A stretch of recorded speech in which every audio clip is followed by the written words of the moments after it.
Greetings everyone, welcome to General Chemistry.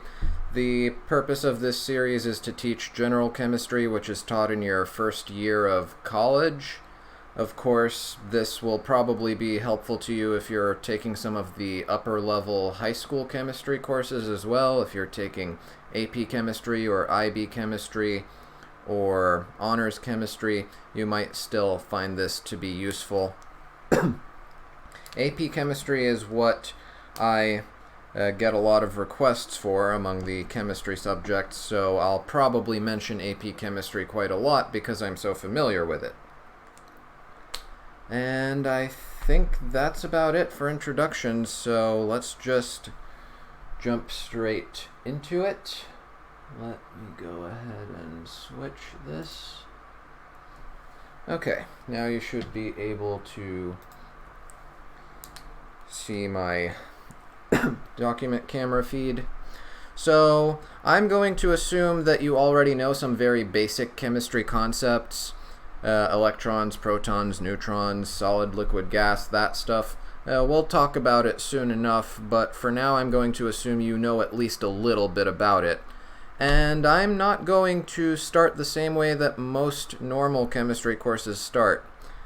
Usually chemistry courses start with uncertainty and units and measurement. I'm going to start with the classifications of matter, and I'll explain why I want to postpone units and measurement until later when we get to that, which is probably going to be the next video in this series. But anyway, starting with the classifications of matter. So all matter can broadly be classified into two categories. Pure substances, also known as just substances. Pure substance, or mixtures. And I should probably write the words before I draw the box, so that I don't end up drawing a box too small. Okay, pure substances can then further break down into two categories. Some pure substances are elements,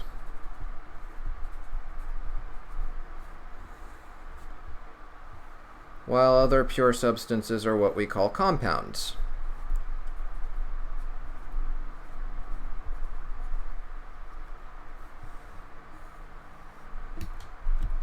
Mixtures, on the other hand, can break down into two categories as well. We've got homogeneous mixtures, also known as solutions. Homogeneous mixtures, also known as solutions.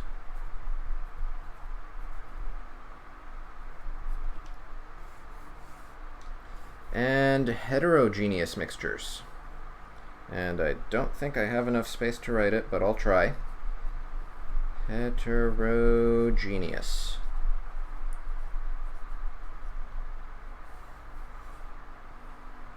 Okay, looks like I had just enough space to fit it in.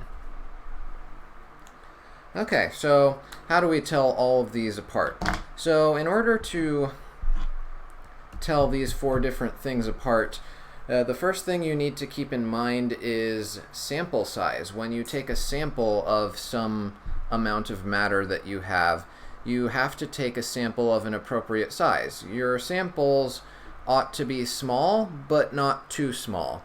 So my rule of thumb would be a couple dozen to a couple hundred particles would be a decent size for a sample. A sample that contains a couple dozen to a couple hundred particles.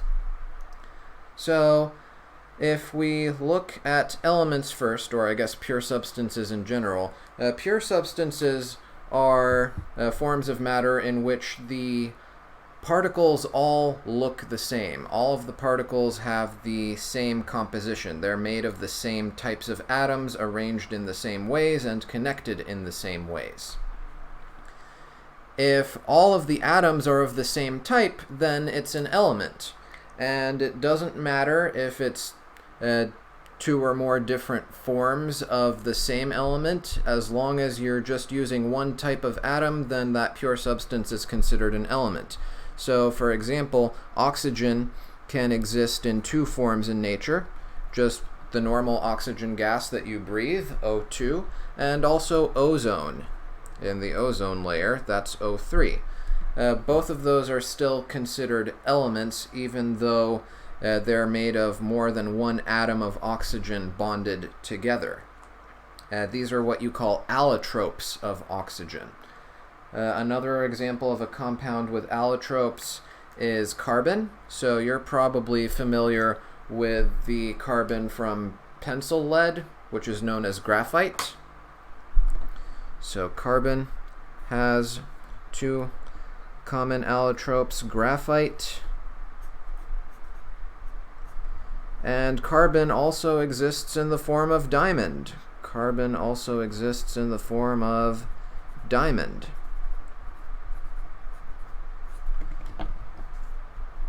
Both graphite and diamond are made of pure carbon, no other atoms. The only difference is how they're connected. And that takes care of elements. And of course, another easy way to tell if something is an element is if it shows up on your periodic table. If its name comes from the periodic table, then it's definitely an element. Okay, let's go back to our video feed. Compounds. So compounds are pure substances that are made of at least two types of atoms. And compounds can break down into two categories. You've got molecular compounds and ionic compounds. We'll talk about the covalent bonding and ionic bonding in molecular and ionic compounds later on. But for now, molecular compounds, some examples of them would be water, which looks like this. Oxygen connected to two hydrogens.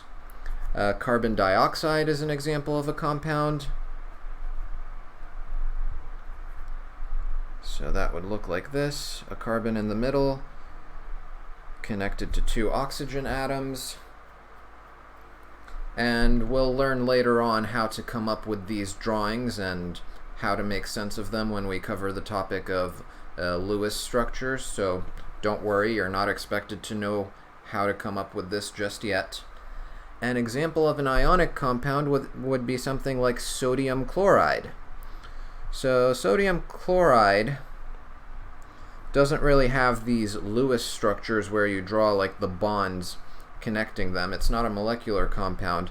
Sodium chloride is an ionic compound, and for ionic compounds, they're made of ions, charged particles that are attracted to each other, kind of like magnets. So let me go ahead and pull up this model of sodium chloride for you to look at.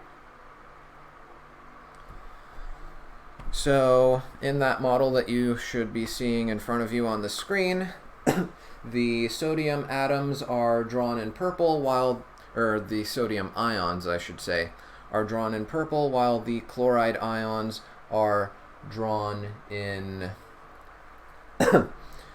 green. And as you can see, there is no such thing as a sodium chloride molecule. You can't get a single sodium bonded to a single chloride, at least not without some very, very sophisticated lab equipment. Sodium chloride will always be part of this big network, this big crystal with a repeating pattern of chloride, then sodium, then chloride, then sodium, over and over and over again, however many times. It's kind of like, what was that example that I had before? Oh, right. I dug up this picture online the other day, just doing a search in Google Images. It kind of reminds me of this sandwich tower. So if you look at that sandwich tower, you've got starting from the bottom and going up, you've got a slice of bread and then the ingredients and then another slice of bread and then the ingredients again and then bread and ingredients and bread and ingredients, and it just keeps on going like that. But the slice of bread with ingredients on top of it, that's not really its own individual thing, right? That's not a thing that people make. Usually, if you just want to make one sandwich, you take a piece of bread, you put ingredients, and then you put another piece of bread on top, and there's your sandwich. But without that second piece of bread on top, those individual repeating units in your sandwich tower are not really their own individual thing. Kind of like how you can't get a single molecule of sodium chloride. They don't form molecules, they form crystals. They form this repeating pattern. So they're not meaningful on their own, they're meaningful as part of something bigger. And I think that takes care of molecular versus ionic compounds. So let's go back to our video. And let's talk about homogeneous versus heterogeneous mixtures. I guess I probably should have kept up that picture of the sandwich tower, because that's actually a good example of a heterogeneous mixture. In a heterogeneous mixture, or I guess in mixtures in general, the parts of your mixture are not all of the same substance. They're not all the same type of particle. So, for example, if I have salt in water, if I have salt dissolved in water, then I have water molecules, but I don't have just water molecules. I also have some sodium ions and some chloride ions. So you've got different kinds of things all kind of grouped together. And whether it's homogeneous or heterogeneous depends on how well they're mixed and how well they stay mixed. A homogeneous solution is one that is uniform throughout. So if you take separate samples from separate parts of your homogeneous mixture, they ought to look the same. Of course, if your samples are too small and you just pick out, in my saltwater example, if you just pick out one water molecule and then your next sample you pick out one sodium ion, then that's not really a good sample size, because you can claim that you took two samples and they turned out different, but your sample wasn't big enough. You want to have, again, like I said earlier, a couple dozen to a couple hundred particles to see that every sample has roughly the same ratio of sodium ion, chloride ion, and water, in the case of my saltwater example. So that's for homogeneous mixtures. You have to have this uniformity. A homogeneous mixture is uniform throughout. Another way you could tell without taking a small sample and using some sophisticated equipment like a microscope, what you could do instead, at least in the case of salt water, is you could just taste it. And if your first sip tastes the same as the second sip, and so on and so forth, and assuming you're taking equal-sized sips and they all taste the same, then that's another way to tell that they're uniform throughout. The saltiness, the salty taste, depends on the ratio of sodium and chloride ions and water molecules. So that's another way you could test it.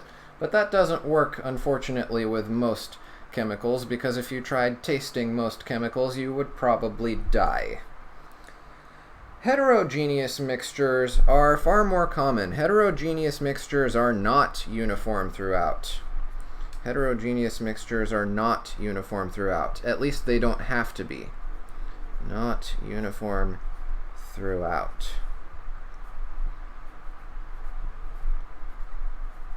So, examples of heterogeneous mixtures are actually pretty common. A lot of foods you eat are heterogeneous mixtures. Some of the things you like to drink are probably heterogeneous mixtures as well.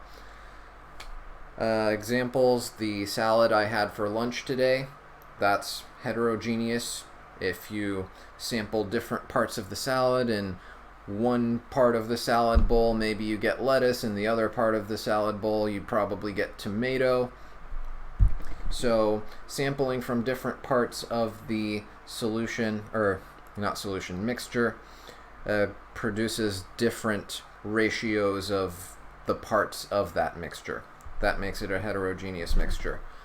Fruit smoothies are heterogeneous mixtures. You can actually tell by just looking at it, because you'll see like different levels of consistency and different chunks of fruit and fiber in your fruit smoothie.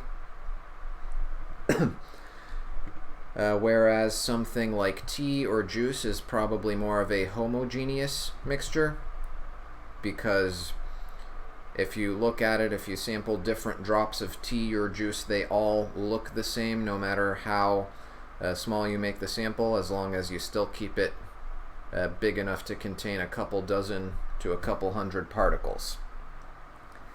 I may have rambled on this a bit too long. Some of you are probably already bored here, but that's basically what you need to know about the classifications of matter. So now let's move on to talking about the properties of matter. Now let's move on to talking about the properties of matter. I have a feeling I'm going to knock this flask down while I'm writing. Properties of matter.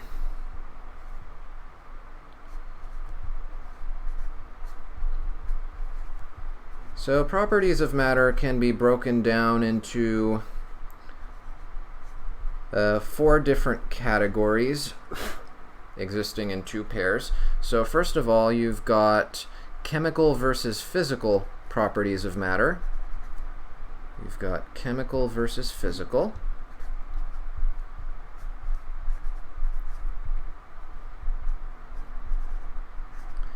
And then you also have intensive versus extensive properties of matter. Intensive versus extensive properties of matter.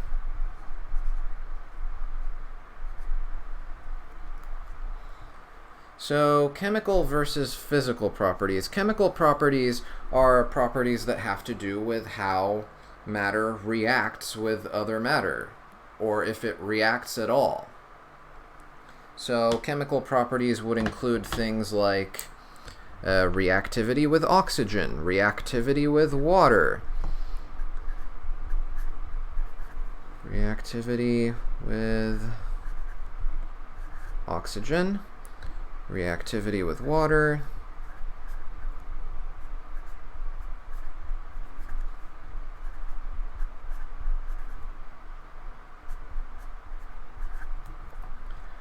whether or not it can be separated by heating. So I guess I'll call it separability by heating. There's a word you don't hear every day. Is it a substance that can be separated into its components by heating? Separability by heat. Is it something that can be separated using electrolysis, which just means running electricity through it? So those are examples of chemical properties of matter. Also, I guess, what the substance is made of, what kinds of atoms are in it, would count as a chemical property. Physical properties of matter include things such as the boiling point or melting point. Boiling and melting point. Boiling and melting point. Let's see. Other examples. Size, shape, color.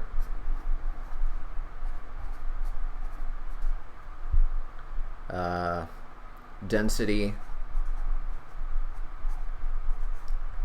mass. Those are all examples of physical properties. Magnetism, whether or not it's magnetic. Those are all examples of physical properties of matter. Also, whether it's solid, liquid, or gas, so I guess the state or phase of matter. The state/phase can also count as a physical property.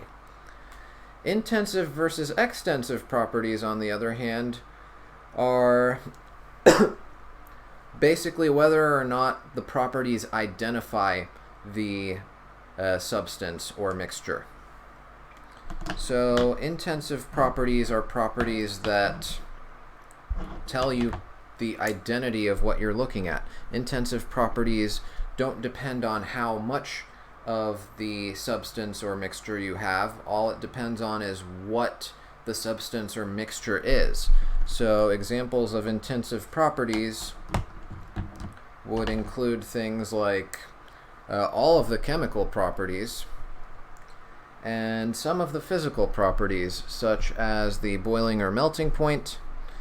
The boiling point of water doesn't depend on how much water you have, it just depends on the fact that it's water. So boiling and melting points.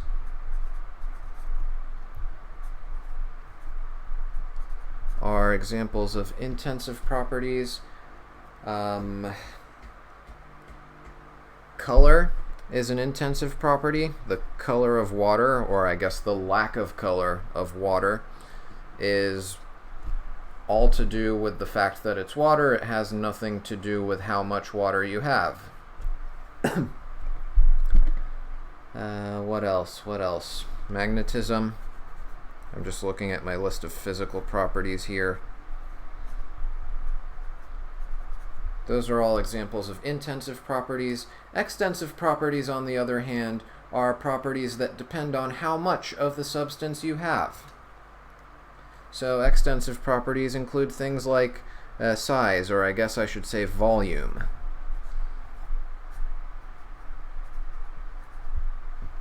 The volume of the water that I have in this flask, for example, depends on how much water I have. If I double the amount of water, then I double the volume.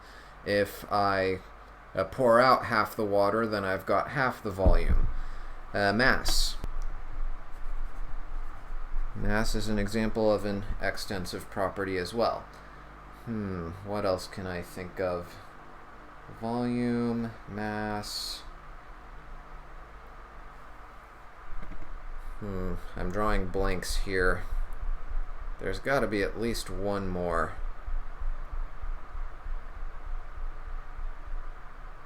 Well, this one's kind of out there, and we won't be able to explain it in much detail until we get to thermochemistry, but heat capacity, which is not the same as specific heat capacity.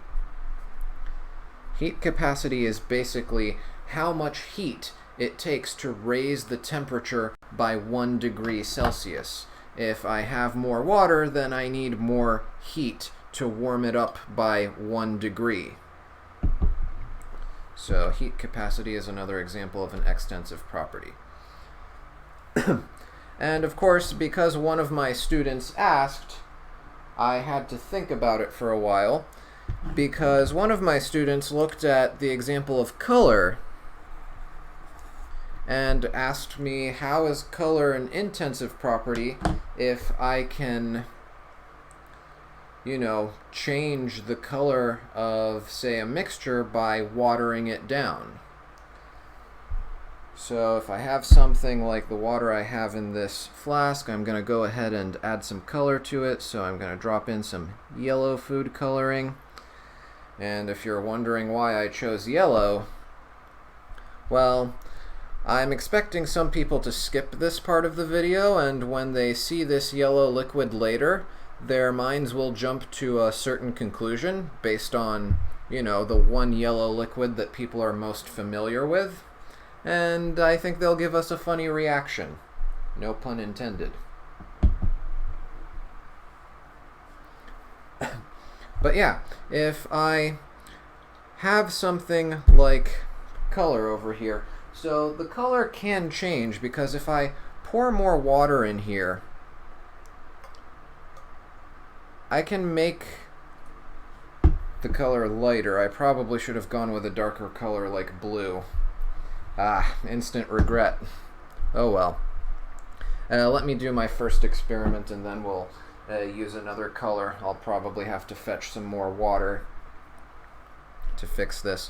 But if I pour out half of this mixture right now, if I pour out half of this solution right now, and I don't even know if that's half, but if I pour out some of it, the volume got cut in half. We'll pretend that I poured out exactly half, and the mass got cut in half, and the heat capacity got cut in half, but the yellowness did not get cut in half, right? The color isn't going to change just because I poured out some of this mixture. And I see my paper is now wet. Great. But yeah, the color didn't get cut in half. So color is an intensive property. Now, color can definitely change for a mixture. You can change the color of a mixture by changing the amounts, but if you change the amount of water versus the amount of food coloring in there, then what you're essentially doing is you're creating a different mixture.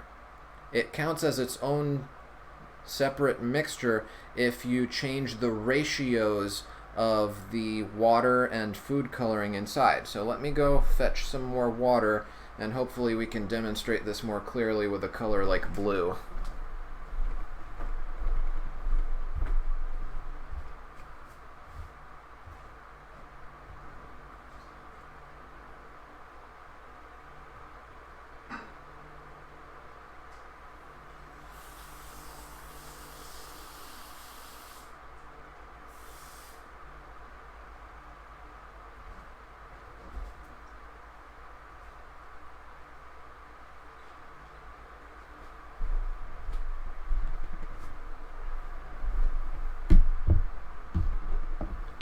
Okay, I'm back, got some more water. So let's start with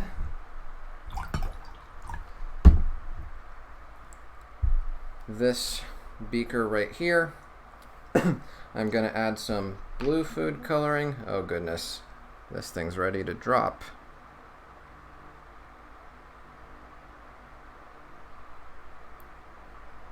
Why is it? Yeah, I think yeah, let's just leave it like that. We could just wait for it to diffuse, or we could swirl it around. I'm just going to swirl it around. And there we go. So right now this is a mixture with a certain concentration of blue food coloring in it, a certain concentration of blue dye, and I can change the color by messing with the ratios of water to food coloring. I could add more food coloring, which would make it a darker blue, or I could add more water, and I think you can already see it becoming a lighter shade of blue. I'm going to add a lot of water so you can see the difference really clearly. And let me go ahead and tilt this sideways so you can sort of see it from the side. Yeah, that should be good. Okay, let me fix the angle on this. And that ought to do it. Okay, so there you go. The color did change. It turned into a lighter blue, but this doesn't mean that color is an extensive property, because this mixture is considered a different mixture than the one we had before. The ratio of blue dye to water determines what the mixture is. It's not enough to just say it contains blue dye and water. You also have to take the ratio into account to identify the mixture. Alright, and I think I'm going to go pour this out now because I get the feeling I'm going to knock it over and create a mess.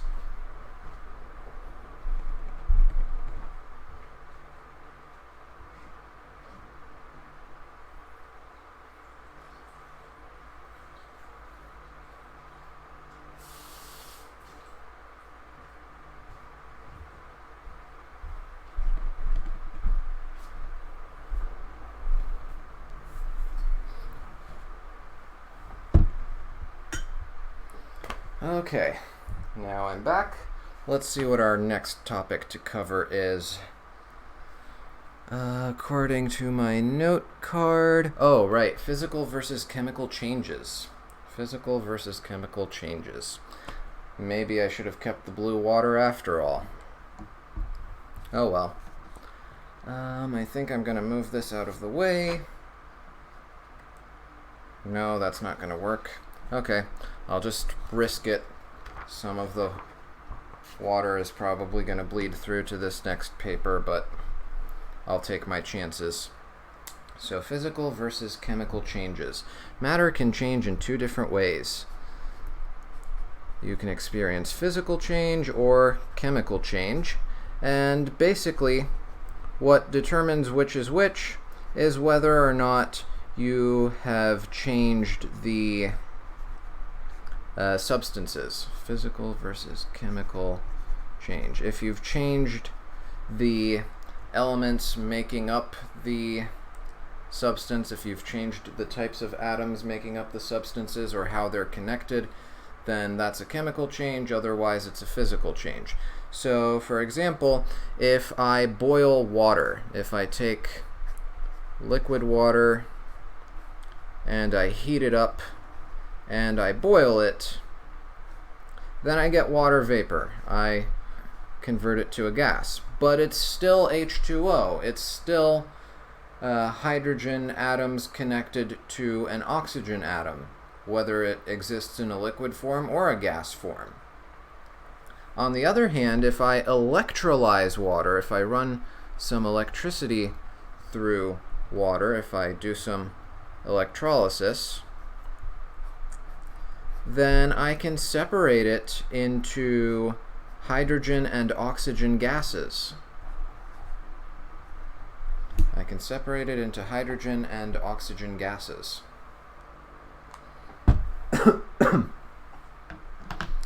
And let me see. We'll talk about balancing later, so don't worry too much about what I'm doing right now with these numbers. I'll explain what they mean later for those of you who don't know. But yeah, so there's your balanced chemical equation. I forgot to include the states here. Hydrogen and oxygen will both come out as a gas, and that will be a physical change. If you were to do both of these experiments, they would look very similar to each other in that you would see gas bubbles coming out of the liquid water. So you can't always tell just by looking whether or not you experience a physical versus a chemical change. But the important thing to remember is that in a chemical change, the substances do change. So they're not bonded in the same ways anymore. You rearrange them, you get different types of matter, whereas in a physical change, it's still the same type of matter, it just exists in a different form. If I took this glass beaker and I shattered it with a hammer, it would still be glass. Shattering it with a hammer doesn't change the fact that it's glass, it just changes the way it looks. Changes in appearance can sometimes be an indication of a chemical change too. Usually color change is a good sign that you have a chemical change going on, but it's not always a sign because you just saw what I did with the blue dye. That was a physical change and not a chemical change.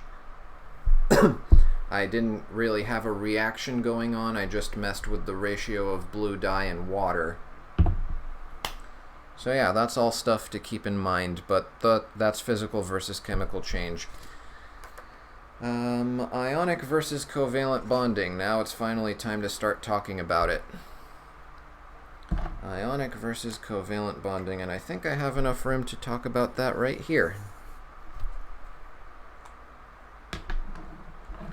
Ionic versus covalent bonding. So, elements can bond to each other to make compounds in two different ways. You can either have ionic bonding or covalent bonding. I should probably start with ionic bonding. Covalent versus ionic. So, with ionic bonding, what happens is atoms will exchange electrons with each other, causing them to develop a charge, and if they have opposite charges, they'll be attracted to each other like magnets. The example that we showed earlier was sodium chloride, or table salt. So the way that works is if you look at something like sodium, if you know how many electrons it has, and we'll talk about that probably in the next video in more detail, if you know that it has 11 electrons surrounding it normally, then you can distribute the electrons around it in the following way. This is following the planetary or Bohr model of the atom. So first ring can hold up to 2 electrons, second ring can hold up to 8. The third ring can hold up to 18, but you're only going to have 1 electron to put in there in the case of sodium.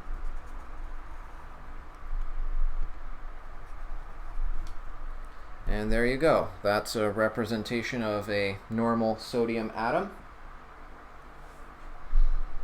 If I want to represent a chlorine atom, chlorine would have 17 electrons normally, so chlorine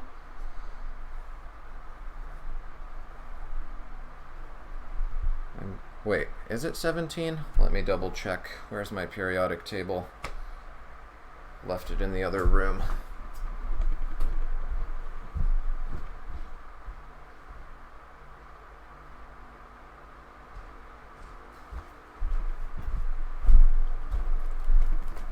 Okay, I was right. Chlorine has 17 electrons.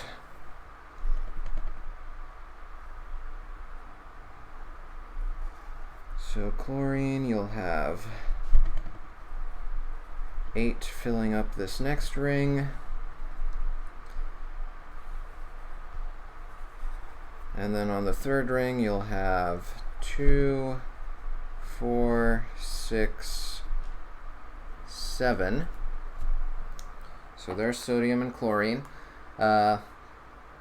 Those are not their correct sizes, by the way. Chlorine is supposed to look... Actually, wait, no, they're in the same row, so I guess atomic chlorine would look smaller than sodium. Never mind, this is right. We'll talk about atomic size in a later chapter. But for now, don't trust the sizes of my drawings. Don't trust that my drawings are to scale.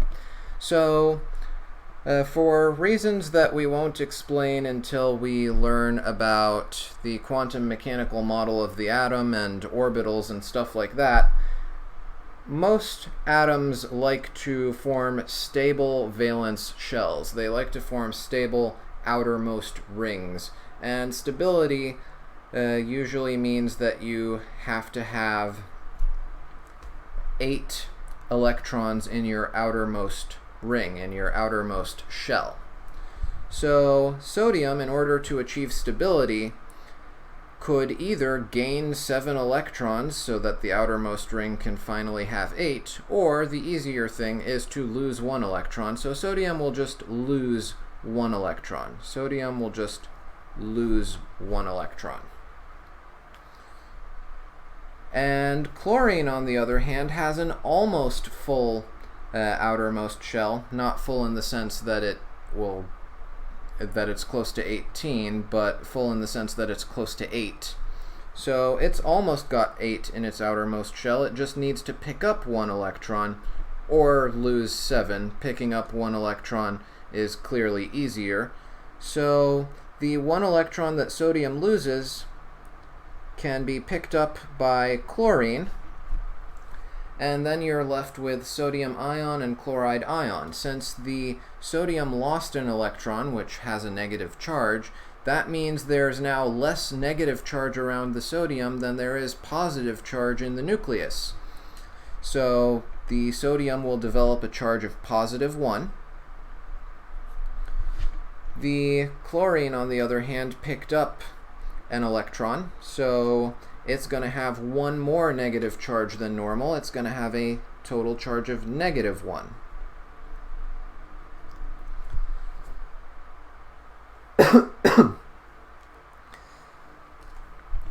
So when you get these opposite charges, the sodium ion, which is positively charged, also known as a cation,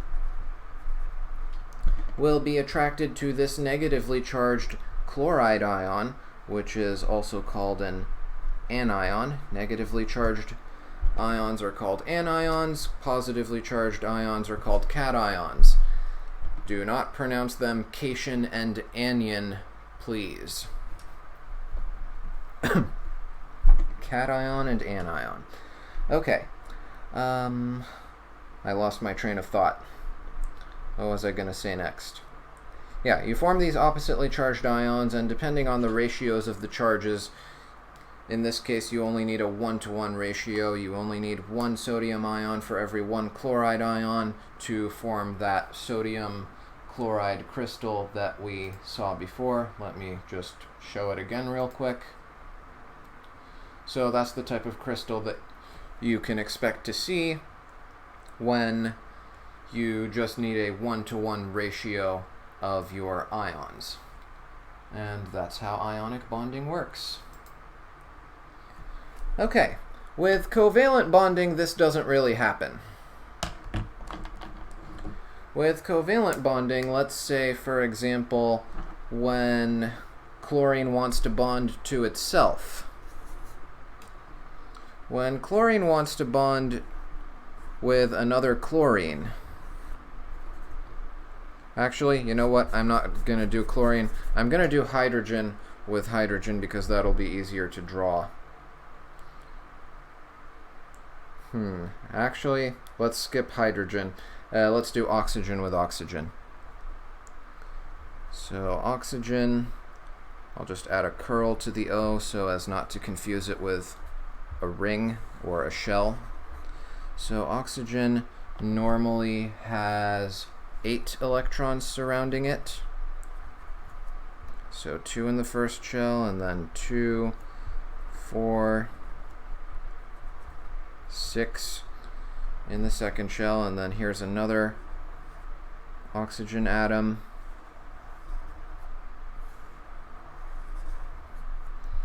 So you've got 2, and then 2, 4, 6. Okay, so both of these oxygen atoms almost have 8 electrons in their outermost shell. They each need to gain 2. In this case, you're not going to get ionic bonding because, well, oxygen tries to gain electrons. It doesn't try to lose electrons. Atoms that tend to lose electrons when forming ions will usually have 1, 2, or 3 electrons in their outermost shell, kind of like sodium, whereas atoms that like to gain will usually have 5, 6, or 7 electrons in their outermost shell. If you were willing to lose electrons as oxygen, you'd be willing to lose up to 6 electrons, which is impractical. So both of these oxygens want to gain electrons, and neither of them is willing to give up electrons to the other, so in this case they just agree to share electrons. And sharing is kind of putting it nicely. It's not actually sharing. If you want the dirty truth, what's really happening is it's sort of a tug-of-war. They're both trying to grab each other's electrons, but there's a bit of a stalemate going on. So the end result is something that looks like they're sharing electrons. So I'm going to ignore the 2 electrons that are in the first shell and just focus on the outermost shell. if you've got the 6 electrons on the outer shell of one oxygen and the 6 electrons on the outer shell of another oxygen, then what can happen is this sort of tug of war where this oxygen tries to pull on these 2 electrons while this other oxygen tries to pull on those 2 electrons. And because neither of them wins this tug of war, they both kind of stay connected, trying to yank away each other's electrons until you perform some sort of reaction or use heating or electricity to physically separate the 2. And that's the true nature of covalent bonding. Your teachers probably told you it was sharing. Your teachers lied to you. It's not sharing at all. It's this perpetual tug of war that on the outside kind of looks like sharing because there is no clear winner. And I guess that summarizes the nature of covalent versus ionic bonding. So now that we know about that, let's get into the topic of nomenclature. Now that we know how compounds can bond, either covalently or ionically, I don't even know if ionically is a word, but it is now. And now that we know all that, we can talk about nomenclature. So nomenclature basically means naming rules. And you have to have some good naming rules for your compounds because there's a lot of different compounds out there. In fact, one could argue that there's an infinite number of possible chemical compounds that you can make. And we need to come up with a system that allows us to name them properly, because it would be kind of inappropriate to wait until a new substance is discovered and then try to come up with an original name for it, like Charlie or Susie.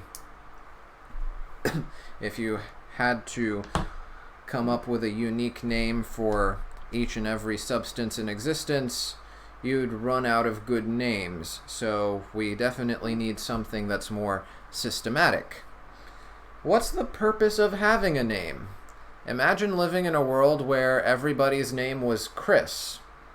Names would be kind of pointless if everybody's name was Chris.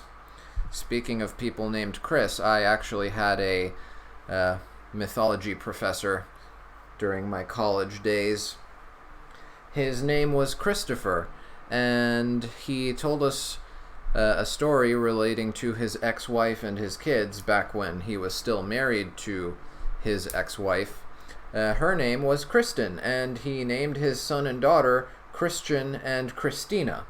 So apparently he introduced himself to a guy one time by saying, "Hi, my name is Chris. This is my wife Chris, and my daughter Chris, and my son Chris."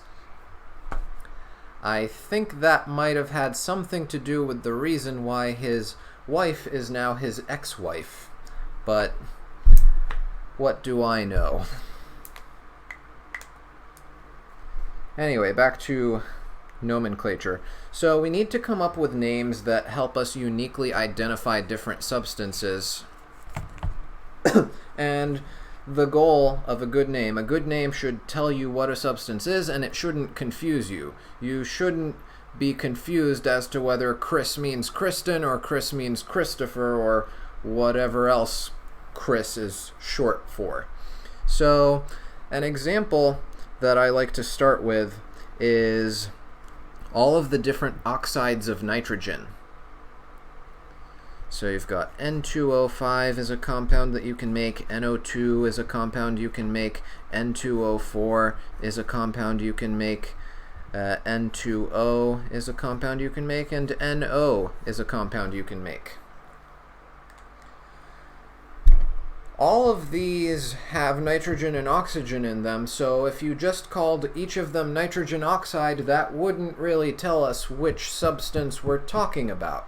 So we need something more specific. We need to include something in the name that helps us tell these apart. So what's different about each of these? Well, each of these has a different number of nitrogens and oxygens bonded together. And these are all molecular compounds, by the way. So they will be covalently bonded. So each of these has different amounts of nitrogen and oxygen bonded together, so the change, the difference in their names should have something to do with the difference in their numbers of nitrogen and oxygen atoms.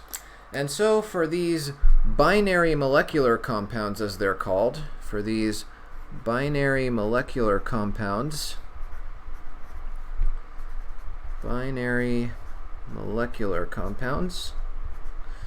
what we do is we just include the numbers in the name. So we have a couple of prefixes. I forget if it's Greek or Latin, but for 1, the prefix is mono. For 2, it's di. For 3, it's tri. For 4, it's tetra. For 5, it's penta. And if you learned about polygons in geometry, then I think you can figure out the rest from here. Hexa, hepta, octa, nona, and deca. Those are the first 10 numbers. And of course you can go past 10, but we're not going to have to worry about those cases in this course. So yeah, mono is for 1, di is for 2, tri is for 3, tetra is for 4, penta is 5, 6, 7, 8, 9, 10. So we just include these prefixes in front of the names of the elements. And there's one more thing we do as well, which is we take the second element and we change the ending of its name to "ide." We change the ending of the name for the second element to "ide." So this is just for the second element,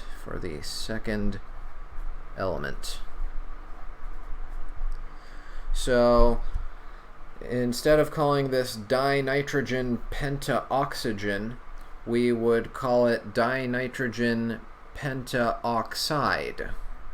We change the ending of oxygen to "ide," so it becomes oxide. So that first substance, and I probably should have made room for it, but I guess I'll just write them here. Let's do red. So that first substance is dinitrogen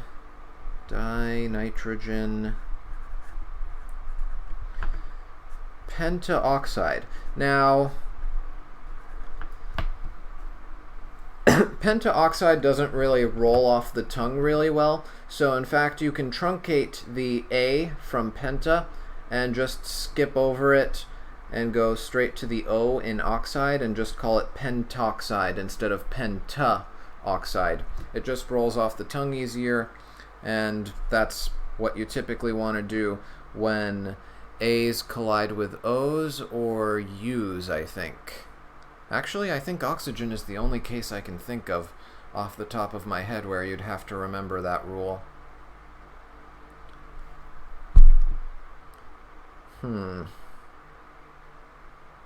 Yeah, I can't think of any other examples off the top of my head right now where you would, drop the A from tetra, penta, hexa, hepta, octa, nona, or deca. But just kind of use your intuition, and also maybe don't worry about it too much, because one thing I know about chemistry teachers is that they're not English teachers and they don't really care too much about the spelling as long as you've got the gist of it. So dinitrogen pentoxide, that would be that first nitrogen oxide. This next one is mononitrogen dioxide. Mononitrogen dioxide.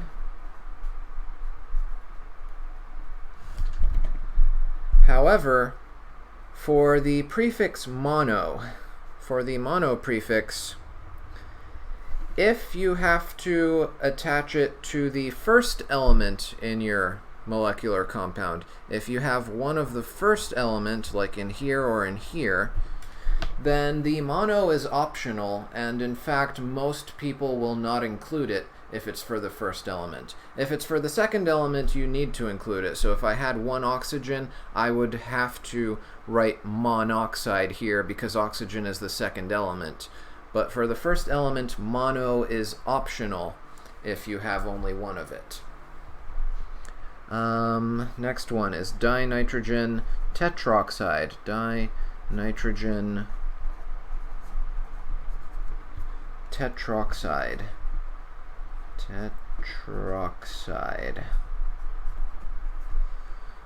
Fourth one is dinitrogen monoxide. I have to include mono for the oxygen. Dinitrogen monoxide.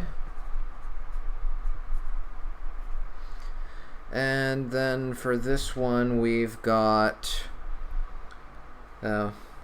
again, mono is optional for the first element, mono nitrogen monoxide, or just nitrogen monoxide.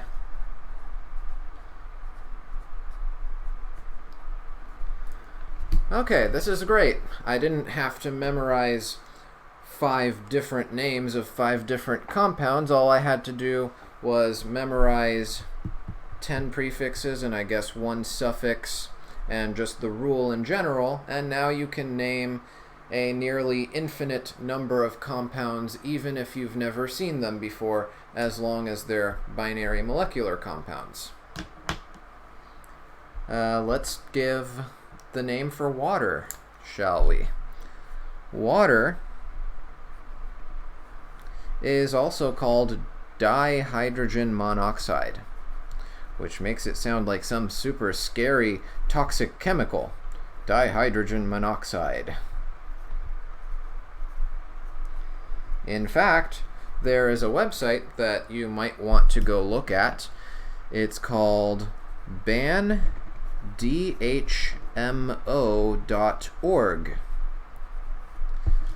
So this is a website that calls for banning dihydrogen monoxide. That's what DHMO stands for. And they start explaining all of the dangerous properties of dihydrogen monoxide, and they make it out to be this super scary thing when really it's just water. And there are no lies on that website. The website isn't lying, it's just misleading. But now that you know some basic nomenclature, you won't fall for the trick.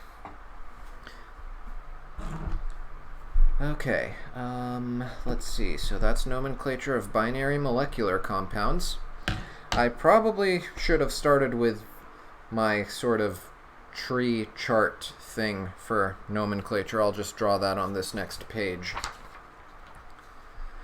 But there are different nomenclature rules. So this rule only works for binary molecular compounds. There are other compounds that require a different set of naming rules.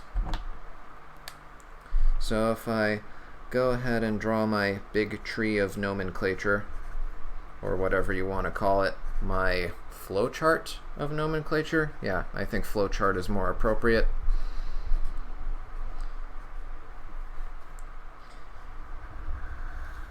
So you've got different kinds of compounds. You've got molecular compounds and you've got ionic compounds, as we've already seen.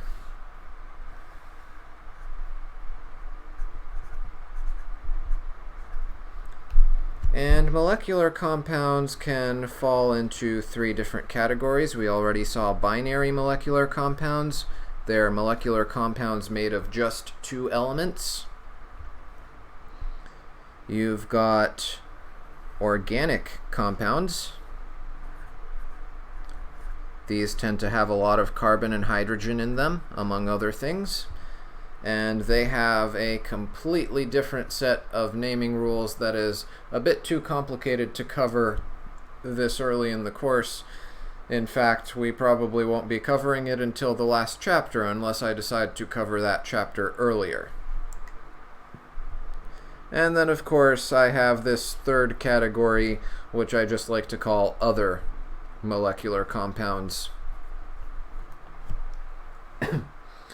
that follow other naming rules that I'm not aware of. So for now, we're not going to worry about the other molecular compounds, and we're not going to worry about organic compounds. We're not going to worry about other compounds at all. Organic compounds we will worry about at a later time, so not for now.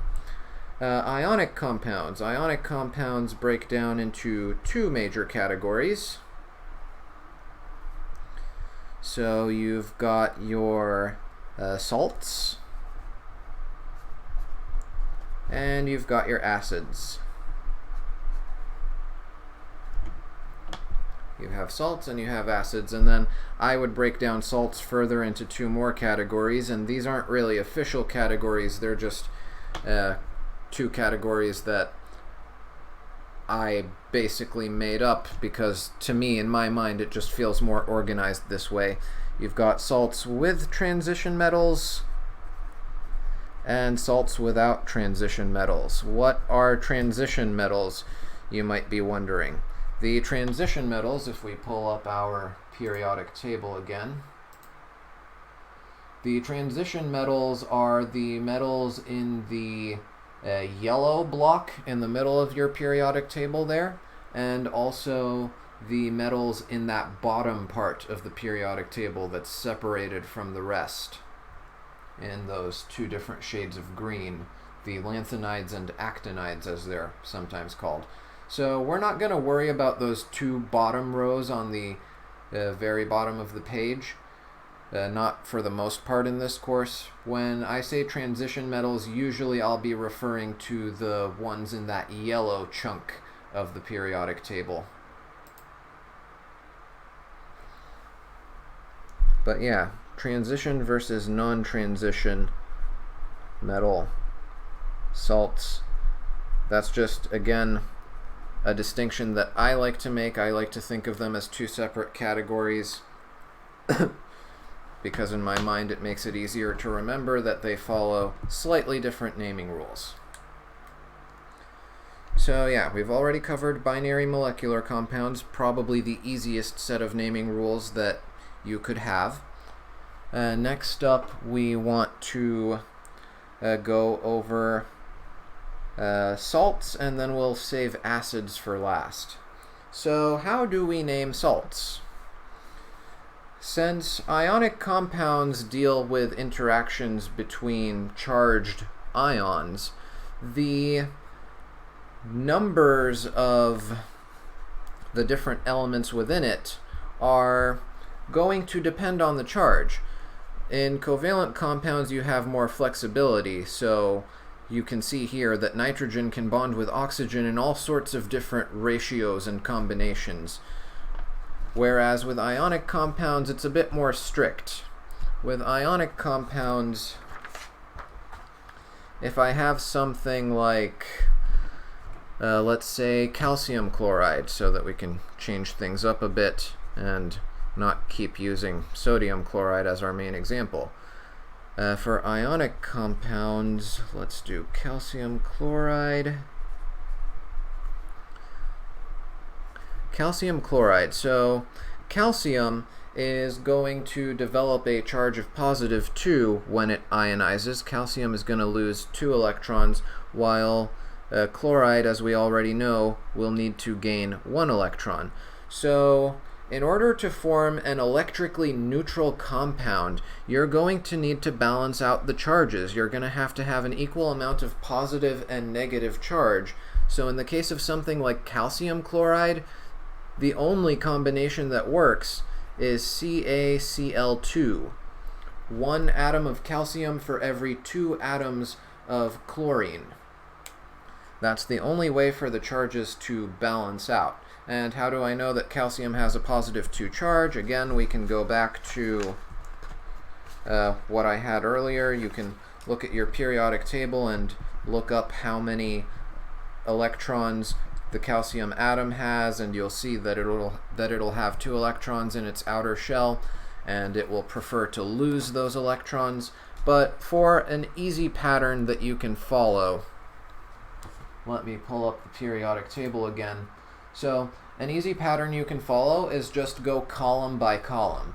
So the first column of the periodic table, you'll notice the pattern is, if you draw it out and you draw a bunch of different atoms from that first column, hydrogen, lithium, sodium, potassium, rubidium, cesium, francium, you'll notice that all of them have one electron on their outermost shell, no matter what, so all of them are going to tend to lose an electron. Hydrogen can sometimes gain an electron. Hydrogen's a bit weird, but we'll talk about those weird cases when they come up.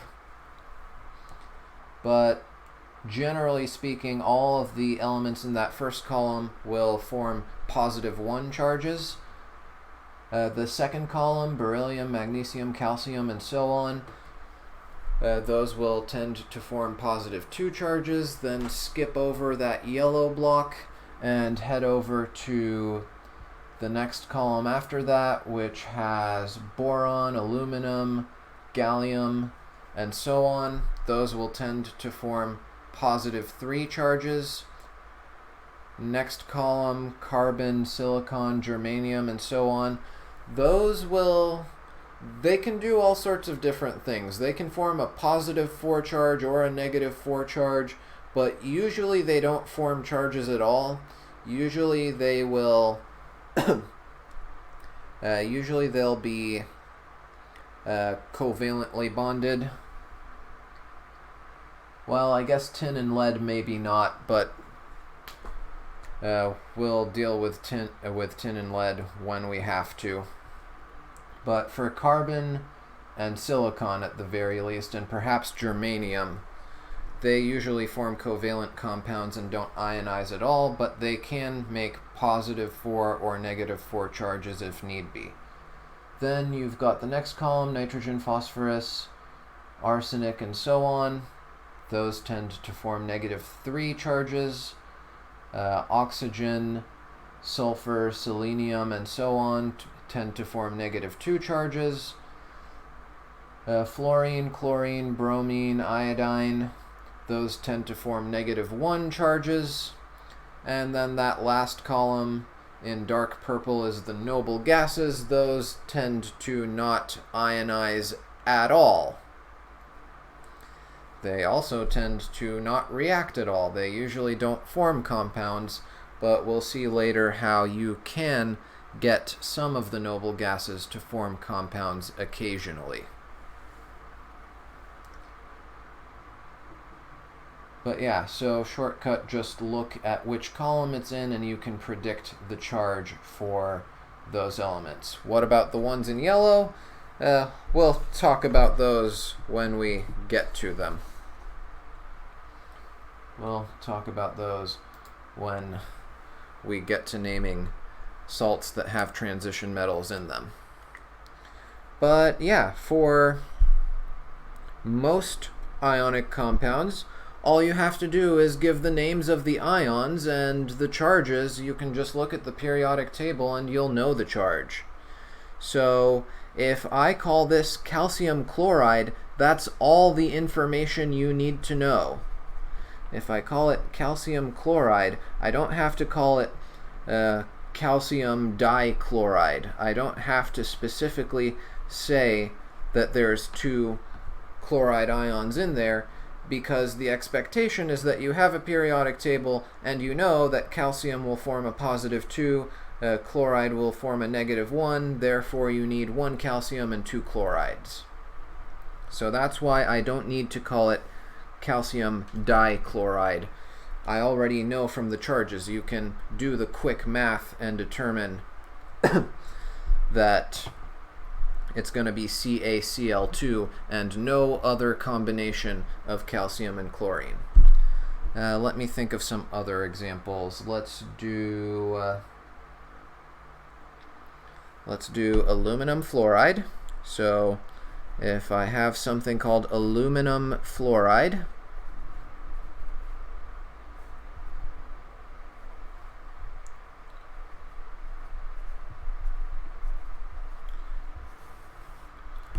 what would be the chemical formula for that?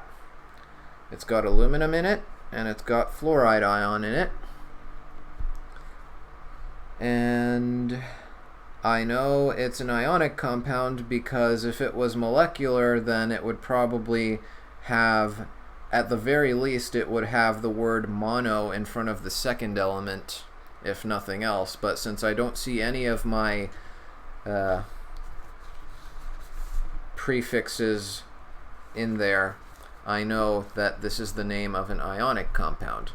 So aluminum fluoride, definitely ionic. The aluminum ion, based on its location in the periodic table, it's in that +3 group. Fluoride, on the other hand, is in that second to last column of the periodic table, so those were the -1s. So I would need 3 fluorines with 1 aluminum. So aluminum fluoride would be AlF3.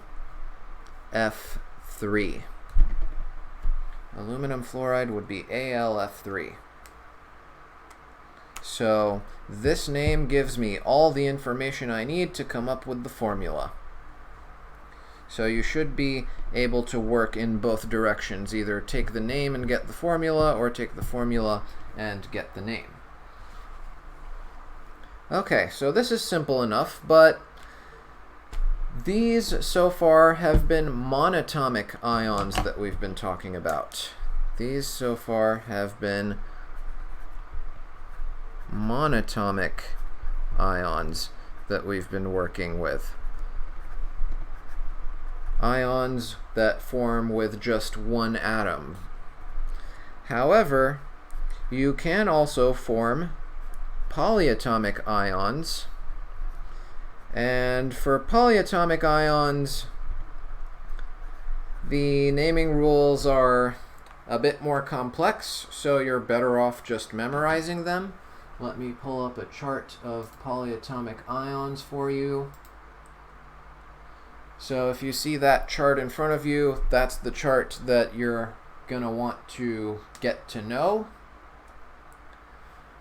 If you memorize all of those polyatomic ions in there, then you should be good to go for most general chemistry courses. There might be some other ions if your teacher is, out to challenge you and make things more difficult. You might see things like thiocyanate or thiocyanide, which I have not listed here. I've just listed the ones that are the most common, and I probably have more here on the list than you might actually see, or I might have less, who knows. But memorizing those should give you a good start. And if you notice some of these similar looking polyatomic ions, they actually have similar sounding names, and you might notice a pattern within them that can help you memorize them a bit more easily. But no matter what you do, you will have to memorize these. You'll have to memorize the name, you'll have to memorize the formula, and you'll have to memorize the charge. So first one I see here is ammonium, NH4, with a +1 charge. Next is carbonate, which is CO3 with a charge of -2. Bicarbonate, basically the same as carbonate, but add in a hydrogen and drop the charge to -1. Let's see. If you look on the right-hand side, for example, with perchlorate, chlorate, chlorite, and hypochlorite, then perbromate, bromate, bromite, and hypobromite, and so on and so forth, you can see a very easy pattern. The per-ate, as in perchlorate or perbromate, has 4 oxygens. The ate without the per in front, such as chlorate or bromate, you've got 3 oxygens, and so on and so forth. So just make use of those patterns to kind of help yourself memorize those a little bit more easily. If you can just learn that pattern, then it'll save you some time on memorization. Another good way to memorize is to just get into the habit of actually naming every ionic compound that you see when it contains polyatomic ions.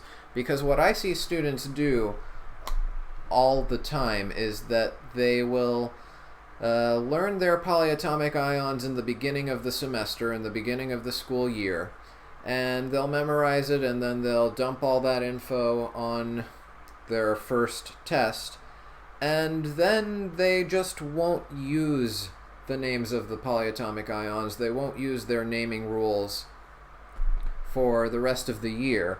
They'll just read the chemical formulas as is without actually saying the name of the compound represented by the formula, and by the end of the year they've forgotten all their naming rules, and they end up having to do problems where they're not given the formulas, they're given the names, and you know, that's not a situation you want to find yourself in. So get into the habit of saying the name of the compound when you read its formula.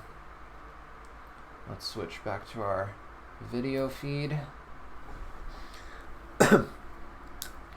So if you still need that chart, I guess you can open this video in another tab and have it open and paused on that chart, or you can take a screenshot or whatever you need to do, but I'm going to assume that you're following along with that chart, or you have your polyatomic ions memorized for these next few examples. Let's do something like sodium carbonate. Sodium carbonate. So this is an example of starting with the name and giving the formula. So sodium carbonate. Sodium is a monatomic ion. The sodium ion will just form a positive 1 charge based on the pattern for the first column of the periodic table. Carbonate forms a charge of -2. Carbonate is CO3 with a -2 charge. So carbonate is made of 4 atoms, carbon and 3 oxygens, and all 4 of those atoms together have a charge of -2. If you want to combine carbonate with sodium ion, then you're going to need 2 sodium ions to balance out the charge, 2 positive charges to neutralize 2 negative charges, or 1 charge of -2, you know what I mean. So that would be Na2CO3. Sodium carbonate is Na2CO3. Now let's try another example. Let's try naming something. So how about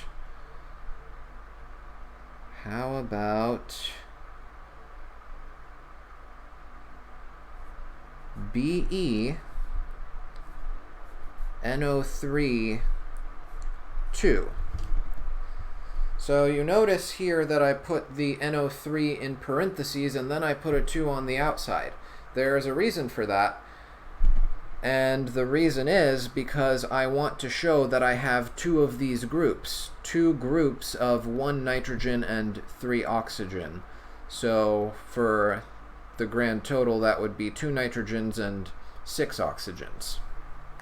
So I have 2 of these NO3 ions. And whenever you need more than 1 of a polyatomic ion, you do have to put it in parentheses and then put out whatever number you need at the end after parentheses.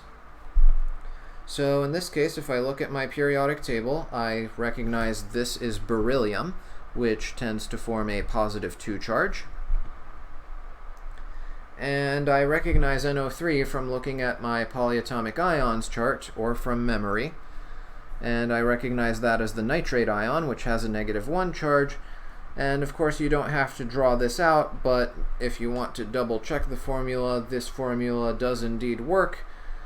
Positive 2 does require 2 -1 charges, so you do need 2 nitrates to balance out that beryllium. Okay, that's monatomic versus polyatomic.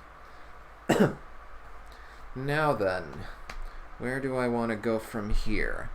I want to cover ionic compounds with transition metals. So transition metals add another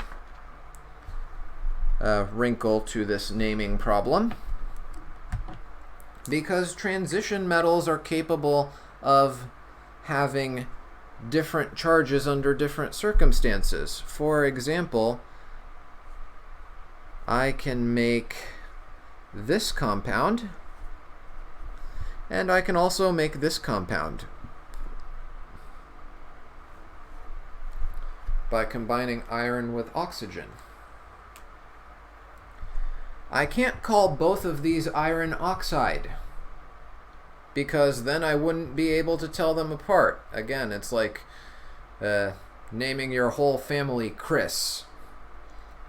It's not very helpful. So in this case, we need to change the name a little bit. We need to change the naming rules a little bit. And the change that we add ought to be related to the thing that changes. And the thing that changes here is not the oxygen. The thing that's changing here is the metal, in this case the iron. The iron, in this case, is going to have a positive 3 charge. And you can work it out backwards from the fact that oxygen is -2, and you need 3 of them, so you know you've got 3 -2 charges in there,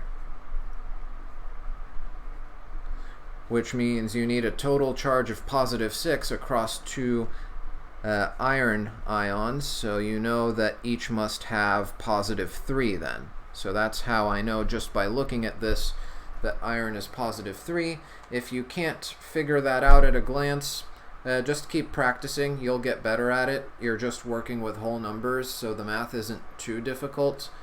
With enough practice, soon you'll be figuring this out fairly quickly. That is, if you care to practice enough. On the other hand, if we look at FeO, I know that the iron here has a +2 charge, because there's only one oxygen which would have a charge of -2. And that would mean that you only require a +2 charge to balance it out, so there you go. So iron can have a charge of +3 or a charge of +2. The oxygen didn't change, the iron did. So we change the naming convention a little bit based on the part that changed. And what we do basically is we name these 2 different versions of iron ions separately. And here's what we call them. It's a really, really simple change. If your transition metal has a charge of +2, then we call this iron 2, and we put the Roman numeral for 2 in parentheses. If the iron has a charge of +3, then that version of iron ion is called iron 3. Really, really easy. So in that case, Fe2O3 is called iron 3 oxide. Iron 3 oxide. While FeO is called iron 2 oxide. A common mistake that I see students making here is they'll associate the Roman numeral with the second ion rather than the first. I've seen students who look at iron 3 oxide and they think it's called iron 3 oxide because it has 3 oxygens in it, which can't be true, because iron 2 oxide, following that logic, would have to have 2 oxygens, which it clearly doesn't. So the Roman numeral is associated with the charge of the metal, not with the number of anions that are going to be bonded with it. The Roman numeral is related to the cation, specifically when the cation is a transition metal. Let's take a look at a couple other examples. Let's look at titanium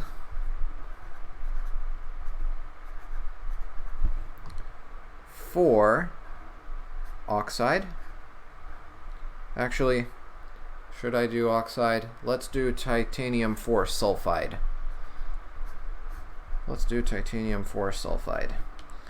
So titanium 4, the Roman numeral gives it away. titanium has a charge of positive 4. End of story. Sulfide, if you look on the periodic table, sulfide is in the same column as oxygen. That column is your -2 column, so sulfide would be sulfur with a -2 charge. I'm going to need 2 of those. And that way I've got positive 4 and a total of -4, giving us TiS2. So that's titanium 4 sulfide. Notice again, it's not 4 sulfurs. The 4 is the charge of the titanium. I know I'm sounding like a broken record here, but I've seen too many students make that mistake, so I have to reiterate it a couple of times to make sure they don't do that. And I think that's good enough for now. There are a couple of exceptions among the transition metals, because in chemistry you don't have rules, you have patterns and lots of exceptions. So some transition metal exceptions that I've noticed are silver and zinc and cadmium. Silver, zinc, and cadmium. Silver, zinc, and cadmium usually don't show up with Roman numerals. Silver, every time I've ever seen it, silver has always had a positive 1 charge. I've never seen silver with any charge other than positive 1. So you don't need a Roman numeral for silver. Silver is always positive 1. Zinc and cadmium, every time I've ever seen them, they've always been positive 2. I think I've seen them occasionally with Roman numerals, but my memory is a bit fuzzy on that. Usually I don't see Roman numerals on zinc and cadmium. They just expect you to know that it's positive 2, either because it's always positive 2 or because it's positive 2 often enough that it's almost always positive 2. But I rarely see Roman numerals used with zinc and cadmium. So those are 3 exceptions. Also, not really an exception, but something weird to consider. Mercury. Mercury is a transition metal with the symbol Hg. It's towards the bottom right of the yellow part of my periodic table. Let me open that up for you real quick so you can have a quick look at it. Mercury, Hg. It's in that last yellow column. It's the 3rd one from the top.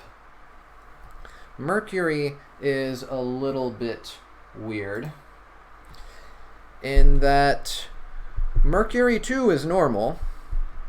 Mercury 2, Mercury with Roman numeral 2, is just Hg with a positive 2 charge. Nothing surprising there. But Mercury 1 is a bit strange. You would expect Mercury 1 is this. You would expect Mercury 1 is just a mercury atom with a positive 1 charge. However, this is not the case. This is not the case. Mercury 1 turns out to be 2 atoms of mercury put together with a total charge of positive 2, so positive 1 per mercury atom.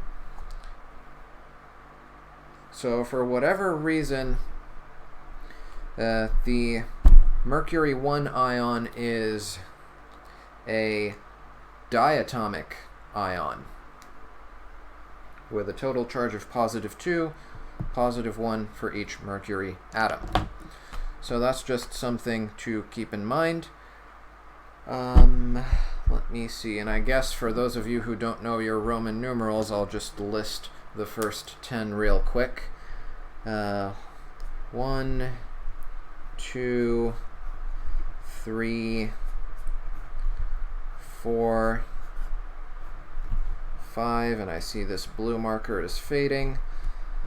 6, 7, 8, 9, and 10.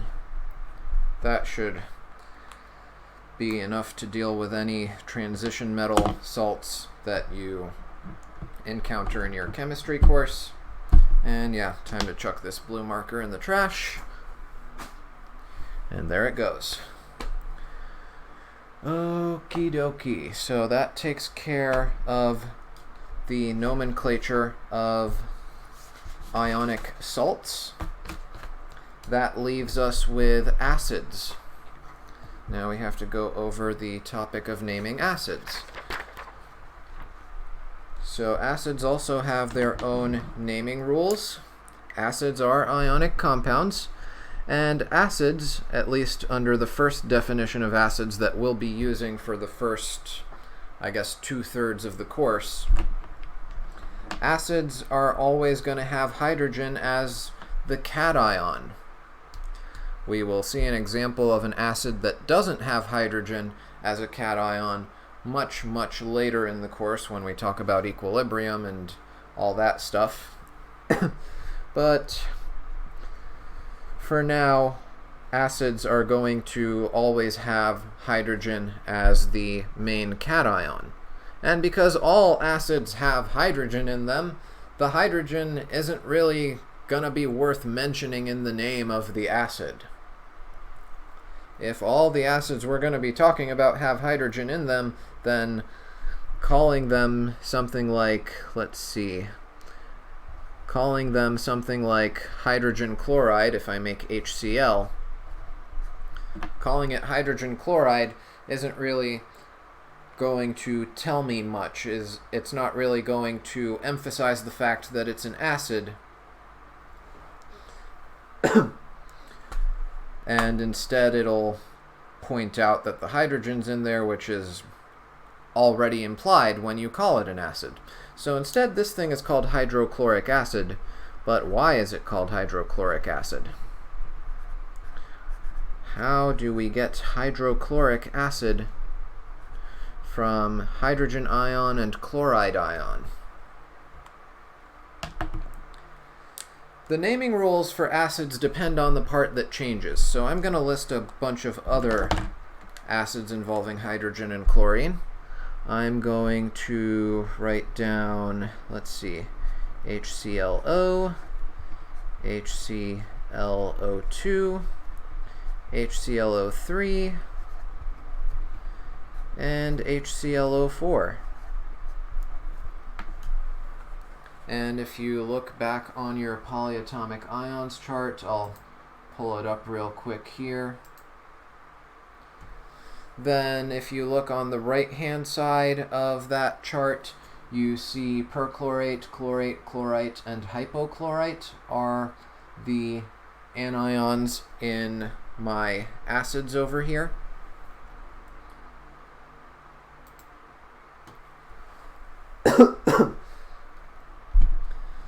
So the part that's changing in each of these is not the hydrogen. The part that's changing is the name of the anion. In this first example that we did, the anion was called chloride. Anion was called chloride. In this one, the anion is hypochlorite. All one word, hypochlorite. Chlorite, chlorate, and perchlorate,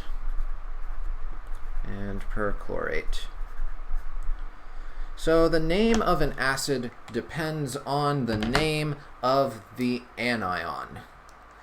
And all the anions that we will ever deal with, and all the anions that I've ever heard of, will always end with "ide", "ite", or "ate".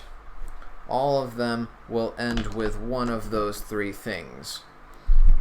They'll either end with "ide", end with "ate", or end with "ite". Any monatomic ion, If it's negatively charged, you change the ending of the name to "ide." So chlorine becomes chloride. When it's negatively charged, the anion for oxygen is oxide, and so on and so forth. Anions with negative charges change the end of the name to "ide" if it's made of just one element. If it's made of multiple elements, like these polyatomic ions, then it'll probably end with "ite" or "ate. But there are polyatomic ions that end with "ide," for example, cyanide. If you look back on that polyatomic ions chart, I won't pull it up again, but you can see cyanide on that chart is one of the few polyatomic ions whose name ends with "ide." Also, there's, well, never mind. I was thinking of something that doesn't really work as an example of an acid.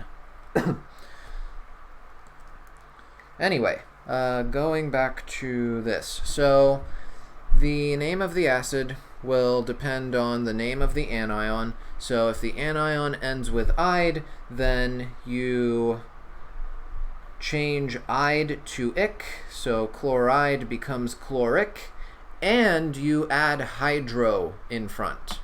So if the anion ends with "ide, then you change "ide" to "ic", and you add hydro in front, and of course you always, in all three cases, add the word acid at the end. If the name of the anion ends with "ate", then you change "ate" to "ic", but this time you don't add hydro in front. So chlorate and perchlorate become chloric and perchloric acid. Chloric and perchloric acids.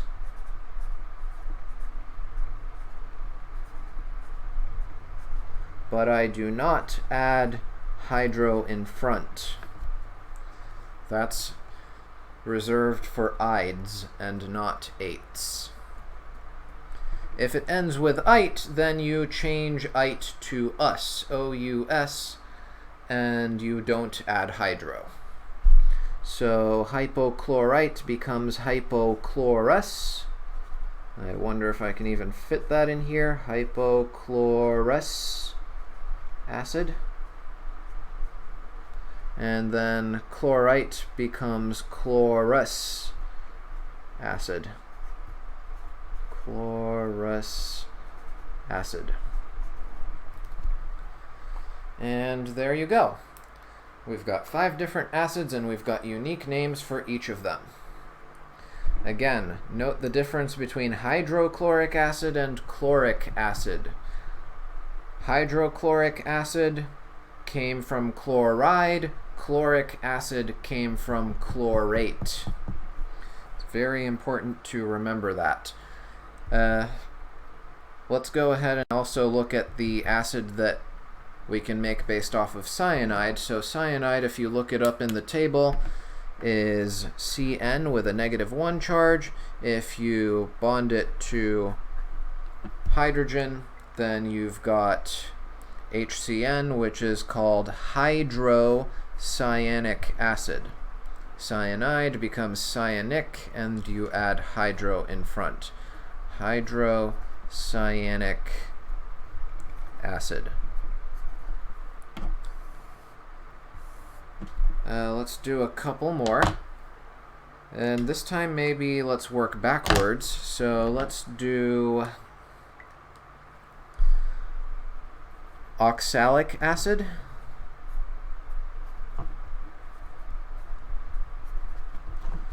Sulfurous acid.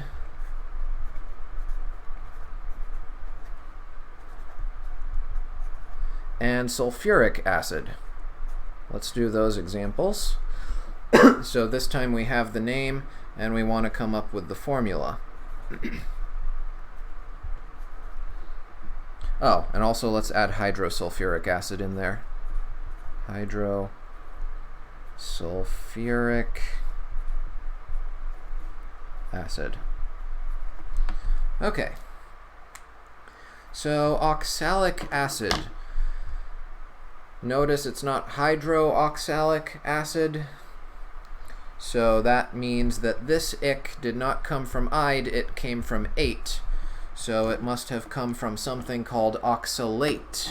It must have come from something called oxalate. And if you look at your polyatomic ions table, you'll find that oxalate has the formula C2O4, and it has a charge of -2. And to balance that out, you would need 2 hydrogen ions.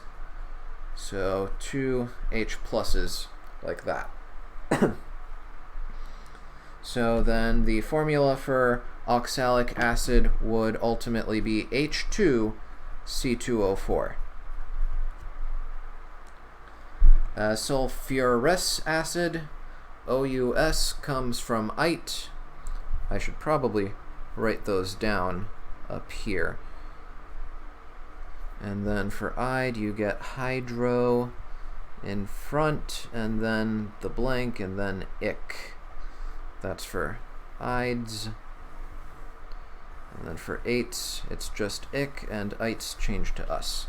So sulfurous acid comes from sulfite ion. Comes from sulfite ion. Sulfite is SO3 with a -2 charge. You would need 2 hydrogens to balance that out, so that must be H2SO3. Sulfuric acid, not the same as hydrosulfuric, so sulfuric without hydro must have come from ate, so it must have come from sulfate. So then that's SO4 with a -2 charge. And a -2 charge would require 2 +1 charges from hydrogen, so H2SO4 is sulfuric acid.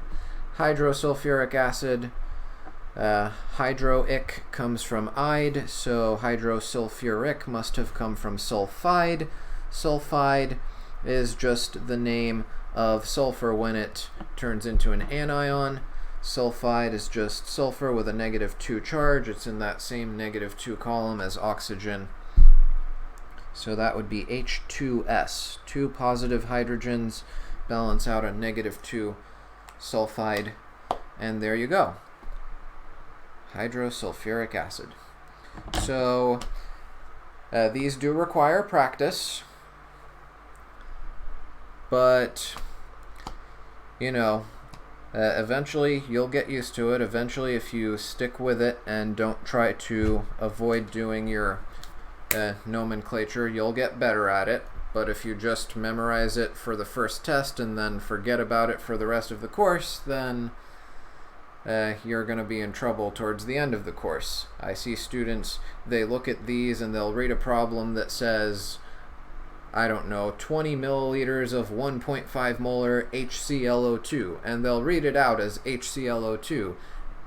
And what they really should be doing is try to come up with the name. They should read it as 20 milliliters of 1.5 molar or I guess in this case, chlorous acid. So yeah, when you read formulas in problems, try to come up with the name. Try your best to think of the name of the compound. Because if you don't do that, if you just read the chemical formula as is, then you'll be in trouble when you get to problems where they don't give you the chemical formula and instead they give you the name like this, and then you'll be stuck. You won't know what the chemical formula is, you won't be able to write the correct reaction, and you'll just be in a whole world of trouble. Anything else I want to say before wrapping up the topic of nomenclature? I guess just big overview. the first thing you want to do anytime you're trying to come up with the name of a compound is figure out whether it's ionic or molecular. So some teachers will tell you that it's a molecular compound if all of the elements in it are nonmetals. And in case you're wondering what the nonmetals are, let's pull up our periodic table real quick. So the nonmetals are basically everything in blue and purple in the top right corner of the periodic table, and also hydrogen in the top left corner. Those are all nonmetals. The bluish green ones that are kind of between on that sort of staircase part of the periodic table, those are called semimetals or semiconductors. They're somewhere between being metal and nonmetal. They display some properties of metals and some properties of nonmetals, but most of the periodic table is metals. Most of it is, you know, the green regions, the yellow, the orange, the red, all of that is metal. And teachers will tell you that if all you see is nonmetals in a compound, then it's molecular. But that's not entirely true. Because, for example, we just saw all of these, in fact, none of these contain metals at all. All of these are made of pure nonmetal. Hydrogen is a nonmetal, chlorine is a nonmetal, oxygen is a nonmetal, carbon and sulfur are nonmetals. All of these compounds contain nothing but nonmetals, but they're still ionic. So, for me, even though it's not what you want to hear, the way you determine if something is a molecular compound is by recognizing that it's not ionic, which doesn't really tell you much, but if you're looking for ionic compounds, metal with nonmetal is always ionic, and if there are no metals, then the next thing you look for is whether it's an acid. If it's hydrogen with a nonmetal, then it's probably an acid, especially if the hydrogen is written in the front. One example of an exception to that would be something like NH3. So this would be called nitrogen trihydride, but its more popular name is ammonia. So nitrogen trihydride or ammonia. This is not hydronitric acid, but if you write it this way, you could call it hydronitric acid. You could call it hydronitric acid, but this is more of a molecular compound. It doesn't really behave as an acid, so kind of take this with a grain of salt. I mean, you could kind of get away with it, but as far as I'm concerned, NH3 is molecular. But most of the time, if the hydrogen is written in the front, then you're probably dealing with an acid, which is therefore ionic. Also, let me think. For other salts, even if you don't see any metals with nonmetals, if it's all nonmetal, if you see polyatomic ions that you can easily recognize, then that's it, it's ionic. An example that I could pull up for that would be ammonium chloride, for example. NH4Cl, and no, I don't need parentheses on that. Ammonium has a charge of +1, that's the NH4 group, and then chloride has a -1 charge, so this is ammonium chloride. Notice this is called ammonium, not ammonia. Ammonia is NH3, ammonium is NH4. Ammonium chloride. So, yeah, this is an ionic compound, and I know it's ionic because I know that NH4 is a polyatomic ion. It's got a charge of +1. So if you can see polyatomic ions that you recognize, then it's ionic. So don't just rely on the absence of metals. The absence of metals doesn't always mean it's molecular. Metal with nonmetal is always ionic. Nonmetal with nonmetal could be ionic or could be molecular. You have to check whether it's an acid or whether it contains some polyatomic ions that you recognize. If it doesn't contain polyatomic ions and it's not written as you would typically expect an acid to be written, then you can conclude that it's molecular. And I think that's everything I need to say about nomenclature. Let's talk about chemical reactions. Yes, we're still going.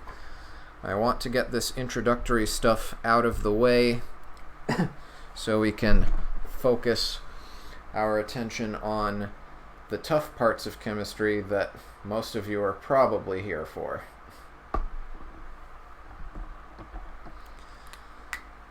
Okay, 5 basic types of reactions. So if you've had any previous experience in chemistry, then you've probably seen how we write chemical equations. I had a couple of chemical equations written earlier in this video that you may have seen. So let's think here. What was I going to say? Lost my train of thought again. Think.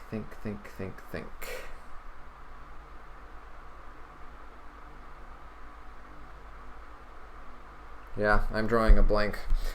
Anyway, there are 5 basic types of chemical reactions, 5 basic patterns that we see, and pretty much all chemical reactions will fall into one of these 5 categories. There are additional, I guess you could call them subtypes of reactions that will still belong to one of these 5 types. So the 5 main types of reactions are combination or synthesis, combination, also called synthesis,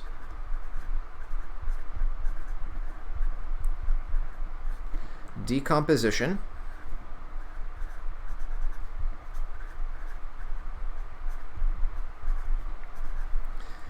single displacement or single replacement,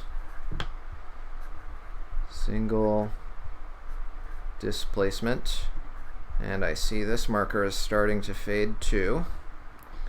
Double displacement or double replacement, double displacement, and combustion.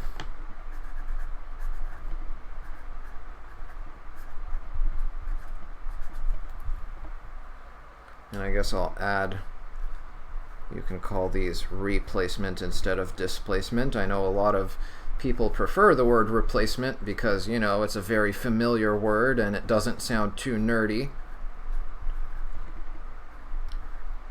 But if you ask me, I think displacement sounds more proper. Makes it sound like you're actually doing chemistry. But I digress.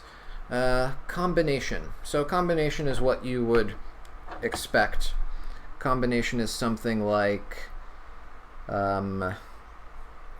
let's do, what do I want to do as an example? Actually, I'll just give the general pattern. So substance A or element A plus substance B. A and B could be compounds or they could be elements. They produce AB. Basically, you just stick them together. So if 2 or more things combine into one thing, that's a combination reaction or synthesis reaction. A decomposition is the reverse of combination. So a decomposition, you start with one thing. You start with a compound and you decompose it into 2 or more parts. And these 2 or more parts could still be compounds themselves, or you could decompose a compound all the way into raw elements. So both are possible. Single displacement. Single displacement would be a reaction between an element and a compound, so AB reacting with C, where AB is a compound and C is an element. And this could go in two different ways depending on the element. So you could either have element C in competition with A or element C in competition with B. So either it will displace A and kick it out like this, or it will displace B, producing AC with B kicked out as a raw element. So those are two possible things that can happen with single displacement, and it really depends on what this element C competes with in the compound AB. So metals will compete with metals, nonmetals will compete with nonmetals typically. Double displacement is basically an act of trading partners. So you have AB plus CD will trade partners to form, I guess, AD plus CB. And then you've got combustion reactions, which actually can go in two different ways. You can have complete combustion or incomplete combustion. And actually, before I talk about that, combustion has a couple of different definitions, so I want to be clear about which definition we're using. Some people like to use the broadest definition of combustion, where they say combustion is reaction with oxygen. Any reaction where oxygen is one of the reactants is considered a combustion reaction in the broadest definition of the term. That's not the definition we're going to use. We're going to use the definition that a combustion reaction is the reaction of oxygen gas with a hydrocarbon compound that will contain carbon, hydrogen, and possibly oxygen. So complete combustion versus incomplete combustion. Let's write those down.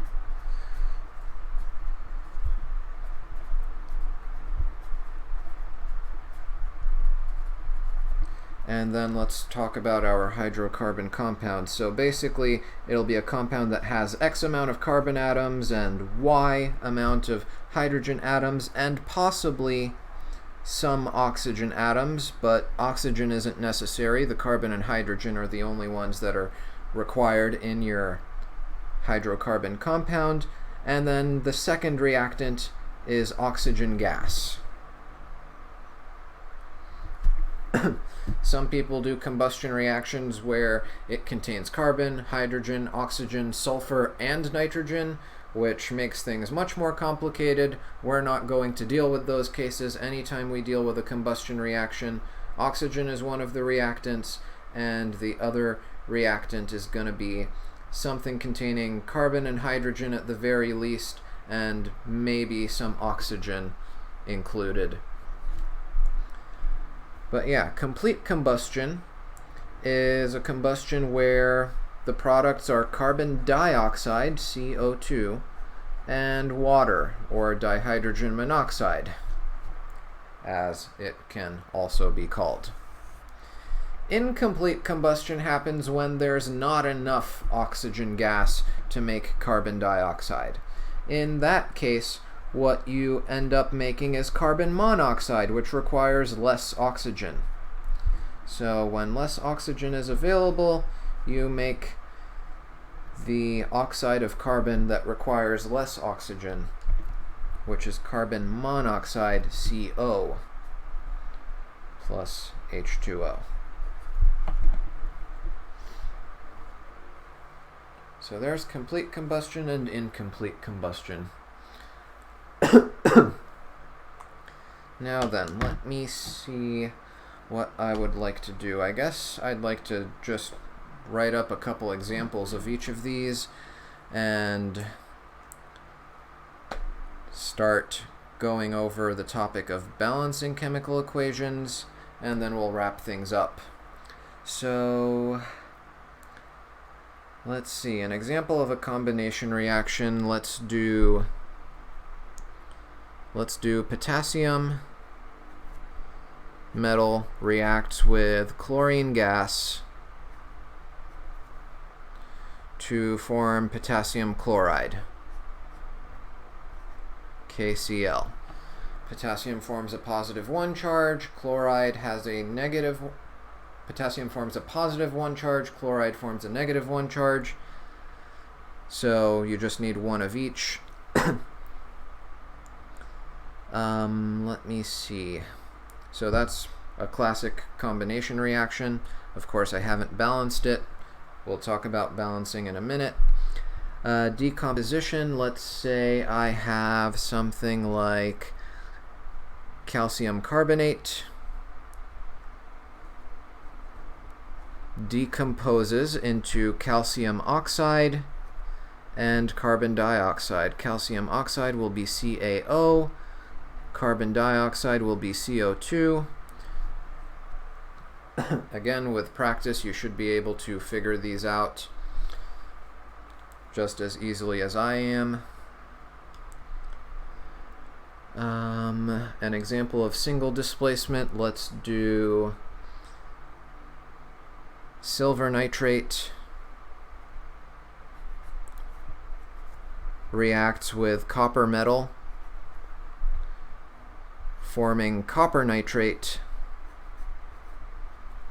and silver metal.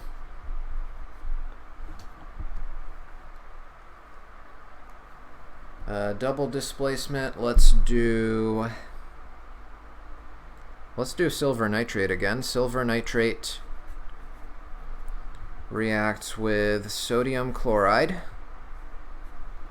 to form sodium nitrate and silver chloride. So there's an example of a double displacement. And finally, for combustion, let's just do a complete combustion. Let's say we have, actually, I'll do both. So for a complete combustion, let's do, how about propanol, C3H8O. Propanol undergoes complete combustion. So reacts with oxygen gas and forms CO2 and H2O. And we can also do an incomplete combustion. Let's do something like butane.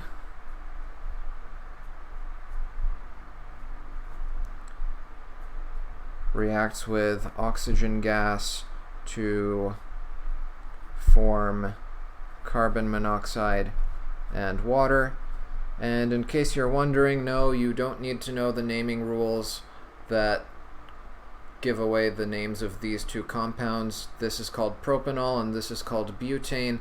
You'll learn where those names come from when we cover organic chemistry, but you don't have to worry about that for now. Okay. So something you may have noticed and asked about is, how do I know that chlorine comes in sets of 2, and for that matter oxygen? How do I know that oxygen comes in sets of 2? And the way we know is through memorization, really.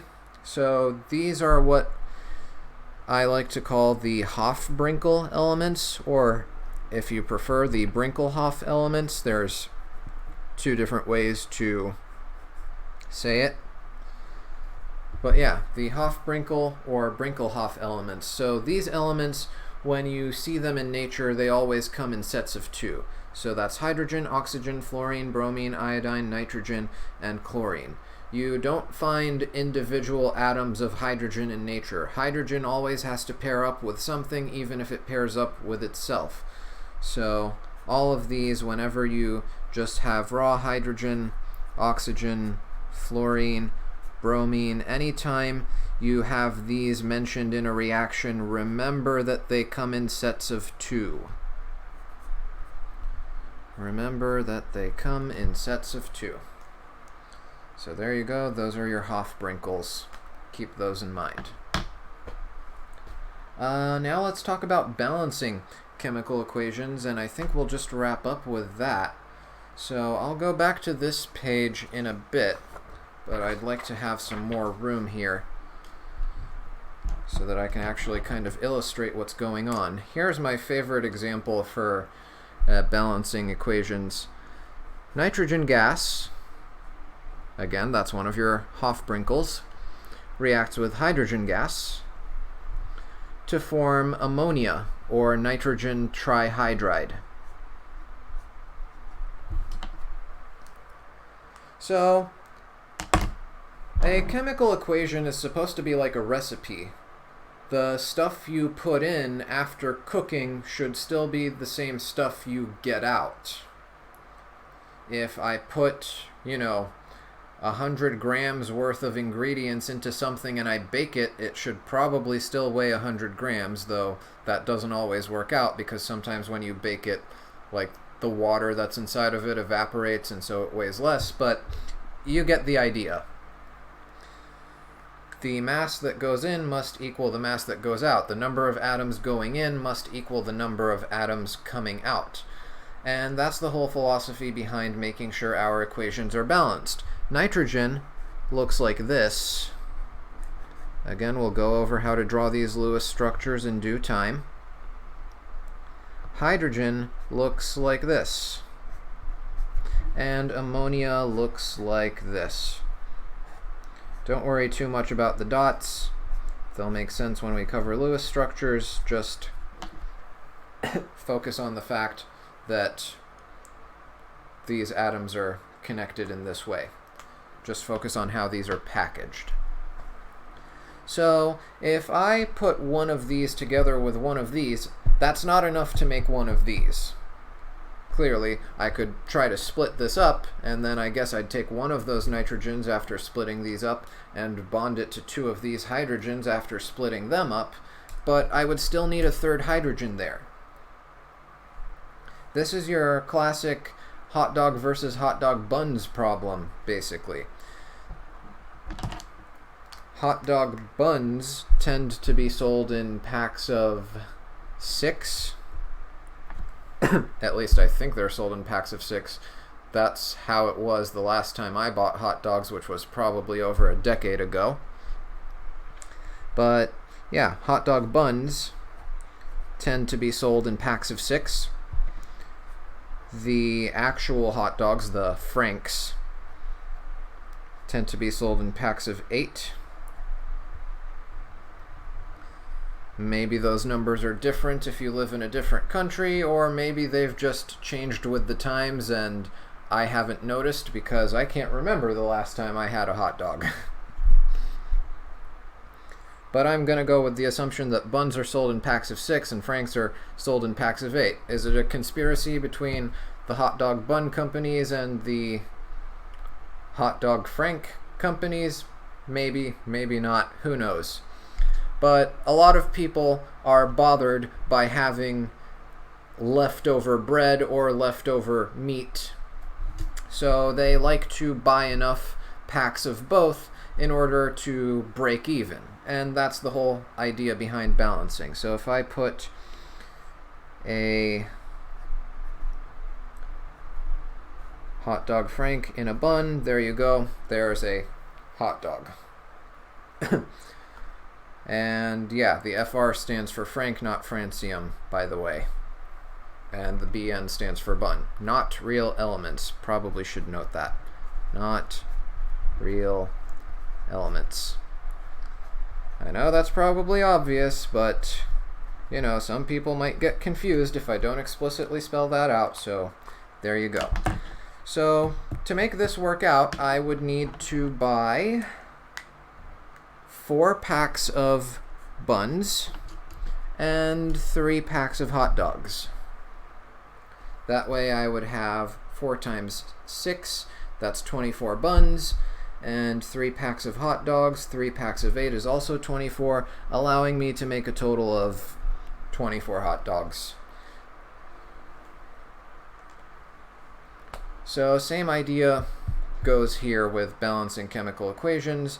You want to figure out how much of each you need going in and coming out so that you break even. So in this case, if you just kind of play around with it a little bit, you might say, well, if I do it as is, I won't have enough hydrogen to make the first ammonia molecule, so I need more hydrogen, and you might try to double it. You might try to add a second hydrogen molecule. But then if you do that, you're going to have 1 leftover hydrogen and 1 leftover nitrogen. So you're going to need some more hydrogen. So you add another hydrogen molecule. And now you have enough to make 2 ammonia molecules. Now you have enough to make 2 ammonia molecules. And there you go. You're all done. So 2 nitrogen atoms plus 6 hydrogen atoms, which come in 3 sets of 2, will give us, did I say atoms? 1 nitrogen molecule, no, 2 nitrogen atoms in 1 set of 2, plus 6 hydrogen atoms in 3 sets of 2, gives you 2 ammonia molecules, 2 molecules of ammonia. So 2 nitrogens in a set of 2, 2 nitrogens out, 1 in each ammonia molecule, 6 hydrogens in, 3 sets of 2, 6 hydrogens out in 2 sets of 3 that are included in the ammonia. And there you go. That's the basic idea behind balancing. So it can be a bit of trial and error at first, but with enough practice, you'll start balancing these equations pretty quickly. Balancing combustion reactions can be particularly challenging, so let's go over that real quick, and I think we'll wrap up with that. So going back to these combustion reactions that I wrote. Balancing combustion reactions can be a bit of a challenge because, well, you try to balance something like the oxygen, for example, and you might immediately see what the problem with that is. Oxygen is everywhere in these reactions. If I change the oxygen here, then that could lead to me having to change the oxygen here, here, and here. So it's not a very good idea to start by balancing the oxygen. The strategy for balancing combustion reactions, whether they're complete or incomplete, is to balance the carbon and hydrogen first and save the oxygen for later. So if I look to balance my carbons first, I see I've got 3 carbons included in this molecule here, so let's try multiplying my carbon dioxide by 3, since there's 1 carbon in each carbon dioxide. Now I've got 3 carbons in, 3 carbons out, good so far. I've got 8 hydrogens going in, and I want 8 coming out. There's 2 hydrogens in each water molecule, so let's multiply this by 4. 4 times 2 gives us 8 hydrogens, and of course those include some oxygens with them. Speaking of oxygen, let's look at how much oxygen we have. So we've got 3 times 2 oxygen from the carbon dioxide, plus 4 times 1 oxygen from the water. So that's 6 plus 4, that's 10 oxygen on the right. On the left, I've got 1 oxygen in here, plus, I guess I'm going to have to put a number in here. For now, let's call it X times 2, because these oxygens come in sets of 2. And over here, I'm supposed to have 6 plus 4. So if I have 10 on the right-hand side and I want 10 on the left-hand side, then there's nothing that can work here, because if I try x equals 4, for example, if I try putting 4 of these O2s, then I'll get 9 oxygens total while I have 10 over here. If I try x equals 5, then I'll have 11 oxygens on the left while I have 10 on the right. So this isn't going to work because no matter what I do on the left-hand side, I always get an odd number of oxygen, and on the right-hand side you clearly have an even number of oxygen. So let's get rid of the odd numbers by multiplying everything by 2. So I'm going to have 2 of these now, but now that I've got twice the carbon, hydrogen, and oxygen, I'm going to need to double this. So now instead of a 3, I'm going to have a 6. Instead of a 4, I'm going to have an 8. And let's erase those numbers, and let's use a different color so that it's not too confusing. Let's use, I guess yellow will have to do. So 6 times 2, we've got 12, and 8 times 1, that's going to be 8. So 12 plus 8 is 20 oxygens now.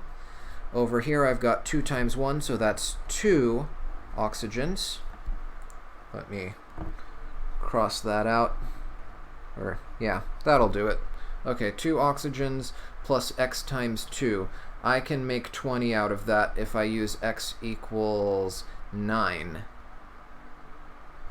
If I put 9 oxygen gas molecules in there, then that's going to be 9 times 2 is 18, plus the 2 that you already have included in your propanol. That gives you a total of 20 oxygens in and 20 oxygens out. My carbons are balanced, my hydrogens are balanced, my oxygens are balanced. I'm done. So my balancing coefficients are 2, 9, 6, and 8. Okay, and we can do something similar for incomplete combustion. Let's go ahead and look at this one. And I'm going to go through this one a little bit quicker since we now have the gist of things. So 4 carbons, I'm going to go ahead and multiply by 4. 10 hydrogens, I'm going to multiply this by 5. That way 5 times 2 gives me 10. Let's tally up our oxygens. So I've got 4 times 1 is 4, plus 5 times 1 is 5, so 4 plus 5, that's 9. So I've got 9 oxygens on the right. On the left, I can only have an even number of oxygen. So I'm going to need to double everything. So multiply this by 2, which means I'll have 8 carbon monoxides and 10 waters. Now I can do 8 times 1 and 10 times 1 is going to be a total of 18 oxygens. I can do that easily by having 9 oxygen molecules going in. So 2 times 4 equals 8 times 1 for carbon, 2 times 10 for hydrogen equals 10 times 2. 9 times 2, 18, 8 times 1 plus 10 times 1. Perfect. And there you go. That takes care of balancing chemical equations. And I think that'll be enough in terms of introductory material. So, yeah. Hopefully this was an informative and maybe also entertaining lesson. I mean, it's not supposed to be that entertaining, but I hope you enjoyed learning with me today. I hope that this has been helpful, and I hope that you'll revisit this video and practice some more with these concepts until you've got a really solid grip on them. Practice does make perfect. Anything else I want to say before I wrap things up here? Can't think of anything. If I do, I'll probably mention it in the next video. But yeah, this has been Al the Tutor, reminding you that ignorance is not bliss. Take care.